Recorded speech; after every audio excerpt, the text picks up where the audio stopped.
Well, this is new. A few months back, I downsized a significant portion of my model train collection, as I just did not have the time for this hobby that I used to. Along with new and exciting things going on in my personal life, I simply didn't need many of the items I had. For people who have been following this channel for a while, you'll know I've made 2 or 3 layouts in the past: an O-scale winter layout, an O-scale modular layout, and a makeshift micro layout. And let's be real here, they all sucked, and now they're gone. Nearly all of my model railroading stuff was either sold off or junked. Before you complain, it's my money, I choose what I do with it. And be that as it may, I still enjoy the hobby, and it's a nice thing to do in downtime. So I decided I wanted to make just one more layout. One final layout. A layout that is small, compact, and able to go in my new home of my own. A layout that doesn't require a lot of maintenance, and a layout made specifically for me. Not based on anything, not trying to replicate anything, just a tiny world of pure escapism. Welcome to my forever layout, which I've decided to call Literary Locos. Those of you who actually support me beyond my stupid train videos would know 4 things. I'm an educator, a published author, an artist, and just a guy who likes trains. Trains are cool. I think you all can back me up on that. I wanted to make my new and final layout something that combined all 4 of those things to make this entirely fictional world represent different parts of who I am. This video is going to cover the whole story, the build log, the engines I run, a nice little running session all wrapped up in a pretty little bow. Like I said, my goal was to make a layout that is a tiny little escape from the horrors of our reality and focus solely on all the good things in life. Initially, I admit, I was going to make this new layout based entirely around Thomas. I was going to make it a tiny representation of Sodor, which would have been all well and good, until I sold all my Thomas stuff. And also, newsflash, this isn't my life. The last thing I needed was some kind of obsessive layout dedicated to a dead franchise. However, Tom and I go way back, he's my bestie, and while it's been a very long time since I've watched the show, I do have a level of respect for the original Railway series books and their authors, Wilbert and Christopher Awdry. So then I thought of making a Railway series themed layout, but I didn't want to just limit myself to Thomas themed models. What if I wanted to run other things? In addition, Railway series modelers are like the most technical people ever. Their painstaking attention to detail is admirable, and they will let you know over and over and over if a building that technically isn't supposed to be on your layout is on your layout. And this is not a dig. If anything, I'm commending just how seriously these crafters translate book illustrations to 3-dimensional models. It's insane in the coolest way. Yet, I didn't want to be bound by technicalities. But these obstacles actually did me a favor. By crossing out the things I didn't want, I was able to pinpoint things I did want on my layout. And I decided I wanted to make a completely fictional world, a world where my imagination makes the rules, a world where I play God. All jokes aside, I knew I wanted some Thomas representation, but didn't want it to be Thomas themed.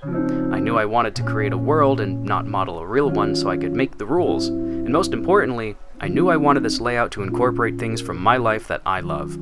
So I love my career. I love writing and illustrating books. It all came together. I wanted to make a layout that was chock full of nothing but references to literature. As a children's book author, I've done my fair share of studying in that field, and my students certainly make it clear to me what books they like reading. So it finally all made sense. My layout was going to run only engines based on famous literature.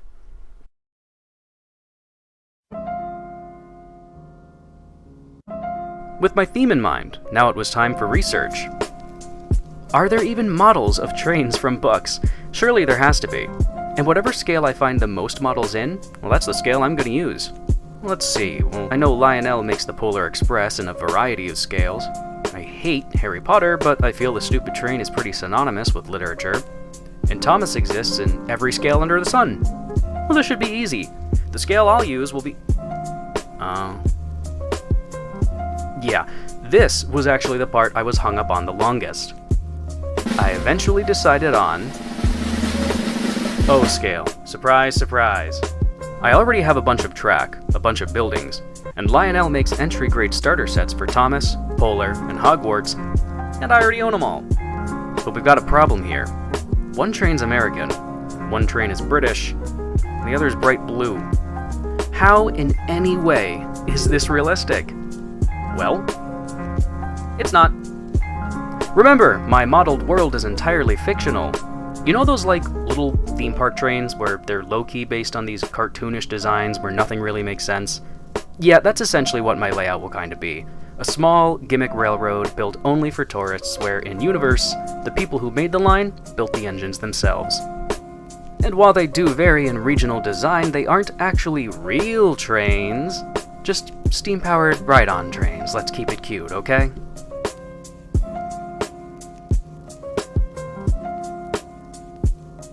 I wanted my layout to be small. I didn't want to build some big, extravagant thing. I wanted a baseboard that could go into my own place and also potentially at train shows to be displayed. I wanted to keep things simple, almost like a micro layout. Cram a lot into a small space. This could be fun. First things first, I went out and bought some tighter radius 031 track to make a smaller loop, and it didn't fit. Great. Great. Nice. So I grabbed some old 027 tubular track from my grandfather's old collection of trains and got to work. I decided to make the track appear a bit more real by hand-making individual sleepers and placing them under the rails. I think it makes the old, unrealistic track look just a little bit nicer. Then it was time for ballast, where I opted to use a mix of grayish-brown instead of dark gray. I wanted this fictional world to at least exist somewhere in the US, and I found that a lot of US railroads have lighter colored ballast.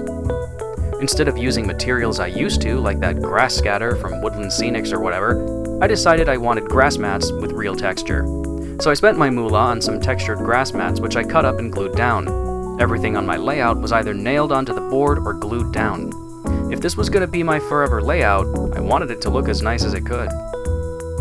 Now I needed a station for sure, but this world needs a little bit more. It is, after all, a tiny little tourist place. And if there are two things all bookish people love, it'd be a bookstore and a coffee shop. Menards actually made this awesome O-scale Starbucks building with interior decoration and lighting. This was one of my greatest purchases ever. To have so much detail thrown in really proved to me just how much fun I could have in this larger scale. So I tried and tried finding a suitable O-scale bookstore, and I just did not like any of the models. Not a single one. They all kind of gave a late 60s in the city kind of vibe, but my layout takes place in modern day and is certainly not in a city. But at a hobby store I found an actual kit to build a little bookstore. And the design of this was just what I was looking for. Something small, compact, modern, and detailed. Upon opening the box, I didn't realize I'd have to do all the details myself.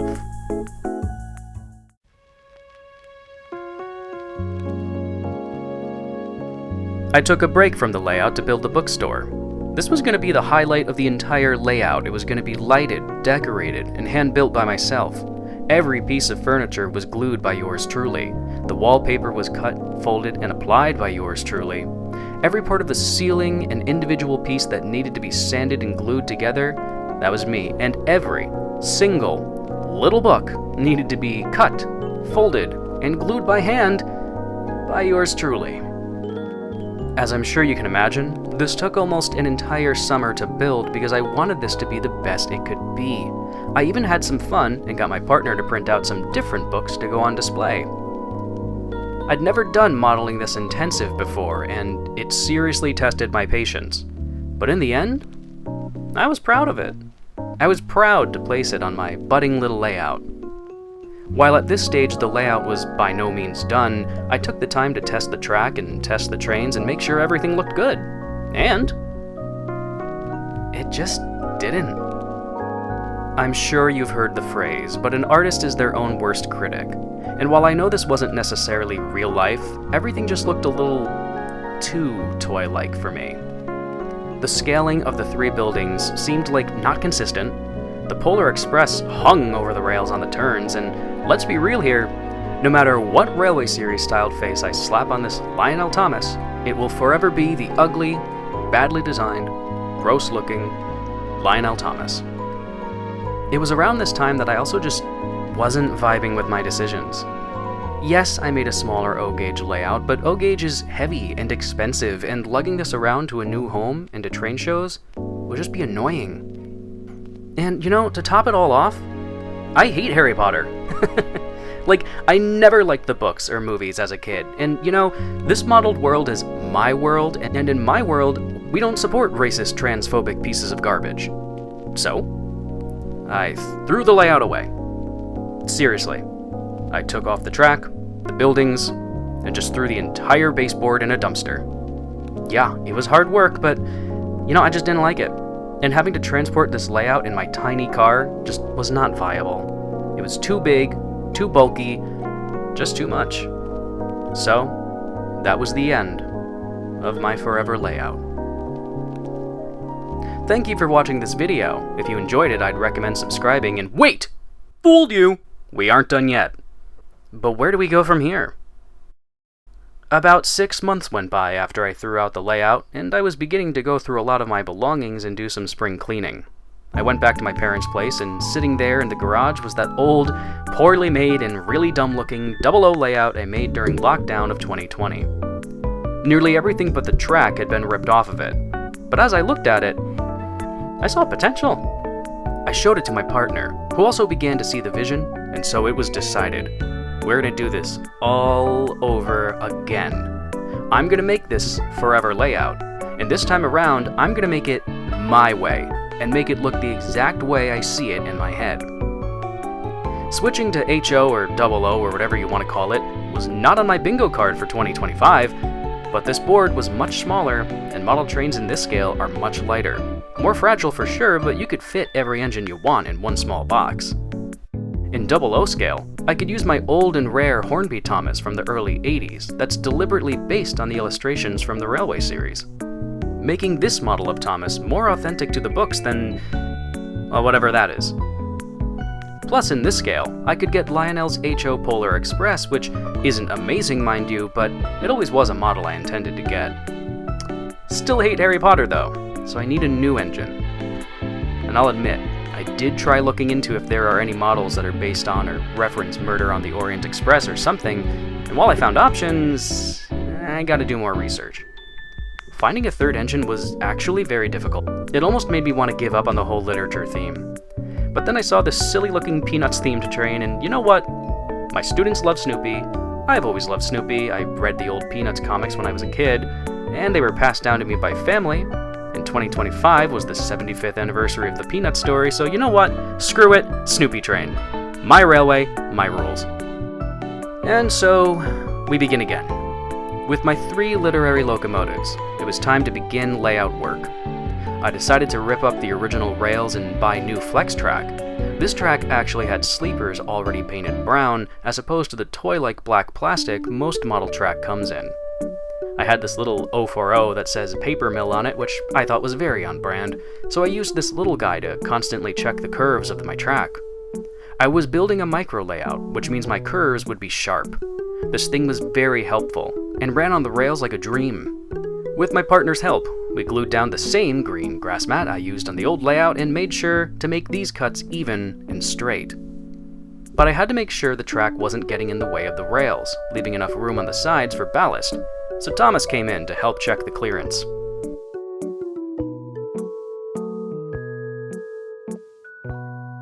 So far, this layout had a station and a siding. Not bad, but I wasn't impressed. I really wasn't happy with how flat everything was. Even the original O-gauge layout was flat. The world needed some more life. My partner suggested adding a tunnel, and I was totally on board. I mean, what train layout is complete without a tunnel? So we busted out the old plaster cloth and began sculpting. We used an old styrofoam tunnel portal that had some texture carved into it as well. But why stop there? Let's add some hills too. Let's make this place really feel alive.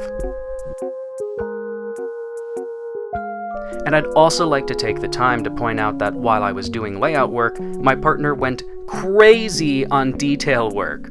The station I was using was this stupid-looking toy station platform.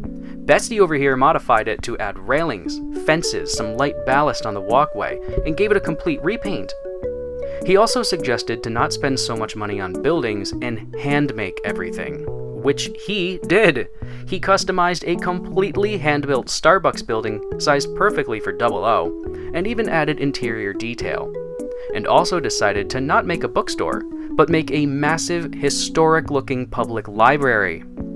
100% repainted with a custom-built roof, glass window detailing, and yes, even little pictures hanging up on the wall. Tiny, small-scale prints of my own artwork I've painted, and his own too. He made this whole world come alive. I can say with confidence, this layout would not look the part if it wasn't for his incredible artistry.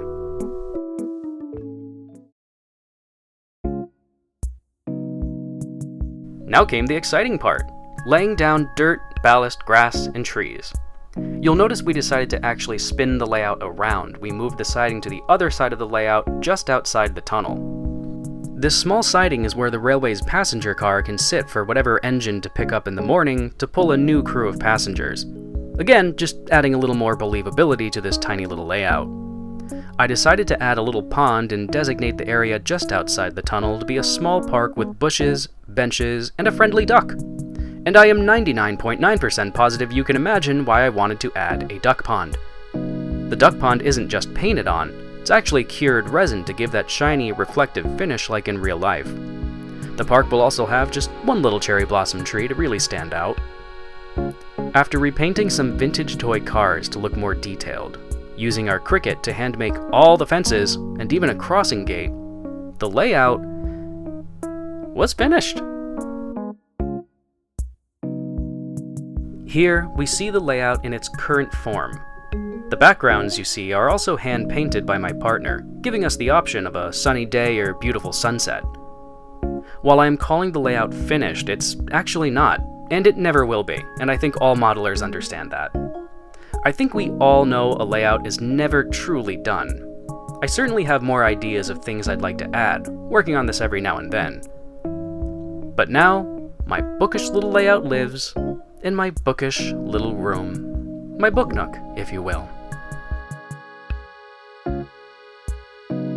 I can confirm that even though these curves are tight, Thomas runs on it just fine, the Snoopy Express runs on it fine, and even the little shunter, who basically helped me lay down all the track, has earned the honorary position of being quote-unquote station pilot, and is the little railway's very own privately owned engine.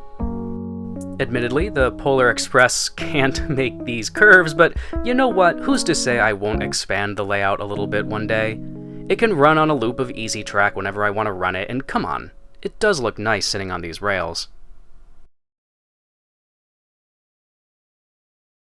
To give the layout just a touch of realism, I'm now going to tell you a bit about this little layout's history and operation, if you'll call it that.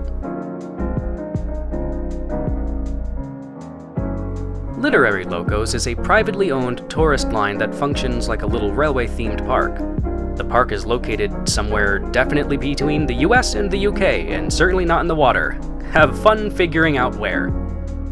It's a single little loop that does connect to another line, which we'll talk about later. The little line operates from spring to winter, taking off the months of January, February, and March for maintenance. April through December are operating seasons. All year round, the tiny railway owns and operates its one single locomotive, a heavily modified Class E2 steam locomotive. Everyone says the E2s were all scrapped, and this one has been so heavily modified it could be considered its own made-up class, but it does have origins to the E2 family.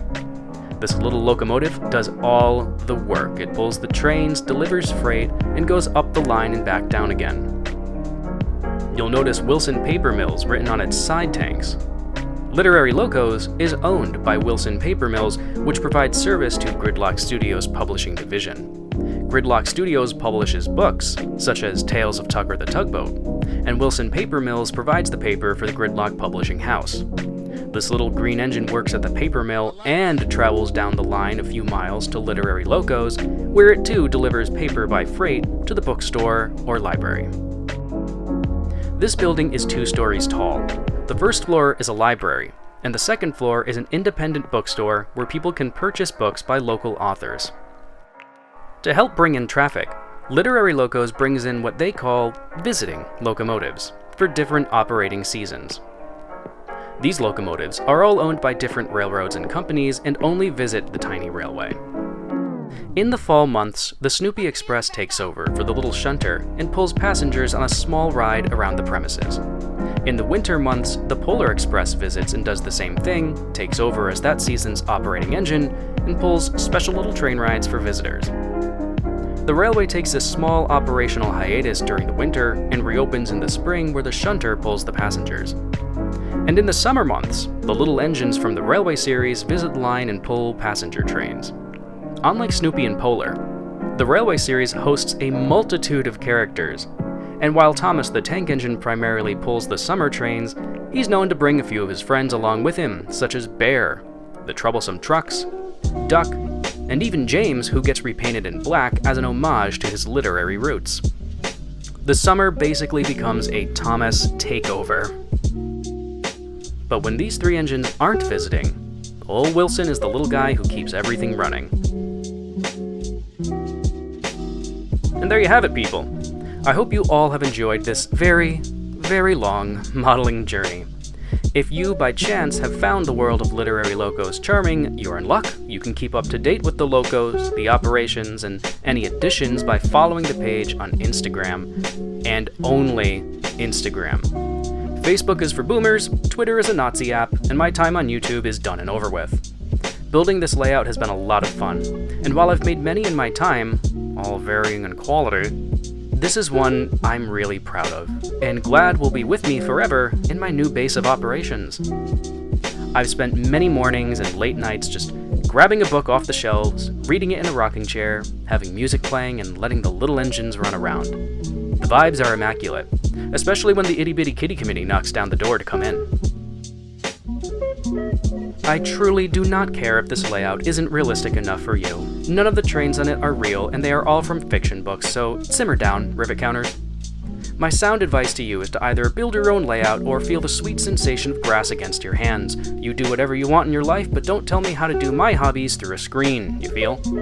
I hope you all found some amount of enjoyment from this video. I certainly enjoyed making it. While model railroading is at this point a pretty passive hobby for me, and one I don't dedicate much time to, it's always nice to have a layout on the off chance I want to run some trains.